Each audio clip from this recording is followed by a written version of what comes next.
Okay, so welcome back to another video. So here today we have a little linear algebra problem dealing with determinants, and we are given three functions f of x, g of x, and h of x, all formatted the same with, as a polynomial, just that the coefficients are, written differently. And we want to find the determinant A is equal to the determinant of a 3x3 matrix where each of the entries is with f of x, g of x, and h of x is also including with its first and second derivatives. So I'm gonna just go off a little off tangent for a bit and just talk about determinants. So for anybody who's not taking, a linear algebra class, determinants are basically like a scalar value that is the function of the entries are in a squared matrix. Interestingly, the determinant is non-zero if and only if the matrix is invertible, and that the linear mapping represented in that matrix is an isomorphism. So some things, obviously some applications used for determinants is that you can actually find, they actually represent the coefficients of the systems of linear equations. Using solving Cramer's rule, which is the most, general or standard rule whenever you finding determinants, excuse me. Another way is using, specifically in geometry, the sine n-dimensional value of a n-dimensional parallel pipe is expressed by a determinant. And this is interesting enough if you actually take in higher level calculus courses, you learn about change of variables, and that's where the Jacobian determinant comes into play when you're measuring the distortion of changing from one variable into another. Just like what we have when we're dealing with double integrals of polar coordinates, for example. So that's another way to put this. But the basic takeaway on how to solve this, or rather simplify it rather, is use the idea that we can actually use matrix multiplication and work this backwards a bit. I wouldn't say necessarily backwards. I say this because f, g of x, and h of x, we could represent this in terms of like a column, as a column vector, a column matrix. And using that matrix multiplication, it coinciding with the coefficients and the variables itself, substituting that, and then we just use that properties of determinants that we can actually, come down to the simplified answer that we want to achieve. So there's nothing more I want to add, so let's actually just jump right in. So you'll notice that f, g, and h, we can represent this in terms of, we can do this as a product of matrices. Specifically, if we set one matrix as a 3x3 in terms of the coefficients and another with a column of the variables, if you perform that multiplication, we actually get this out, and hence the system of equation is what we're looking for. So let's say if I represent this for a column vector f of x, g of x, and h of x. Let me extend this bracket a little lower. So right here, g of x, and then h of x. We can represent this in terms of the two matrices. So here for 3x3, we have a sub 0, a sub 1, and then a sub 2. Over here is b sub 0, b sub 1, b sub 2, and then right over here c of 0, c sub 1, c sub 2. Then you just perform the multiplication that we can actually put this as 1x and x squared. And what you'll notice is that if you haven't taken linear algebra, how matrix multiplication works is you actually just take your column vector, and then in this case you actually rotate it in a way that your column becomes like a row vector. So now everything for 1 will coincide with everything in this column, x will coincide with the second column, x squared will coincide with the third column, and then you just take the sums of all the rows to get those new entries. And hence that's why we have the following, as you notice. Just from that, but we can also put this in, because we also have f prime of x and f double prime of x, same thing for g and h as well. So we can actually apply that same method.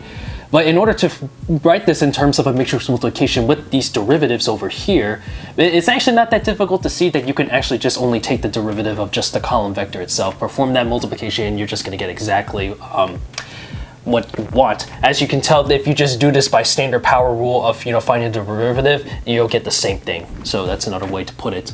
So next I have f prime of x, g prime of x, and then h prime of x. Of course, the 3x3 matrix will still remain the same with those entries. So a sub 1, a sub 2, b sub 0, b sub 1, b sub 2, c sub 0, c sub 1, c sub 2. And then all you have to do is just take the derivative of our column vector over here. So this will just be 0, 1, and then 2x.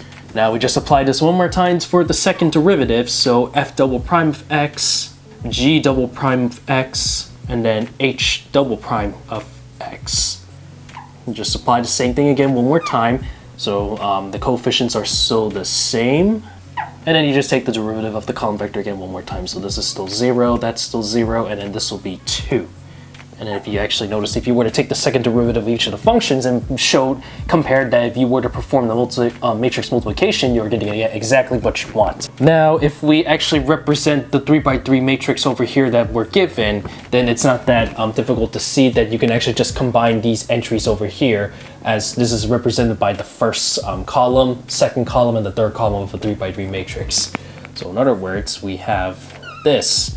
So we would have so let's see, I have what we're given, f of x, f prime of x, and then f double prime of x. Then over here, g prime of, or g of x, excuse me, g prime of x, and then g double prime of x, and one more row, so h of x, h prime of x, then h double prime of x.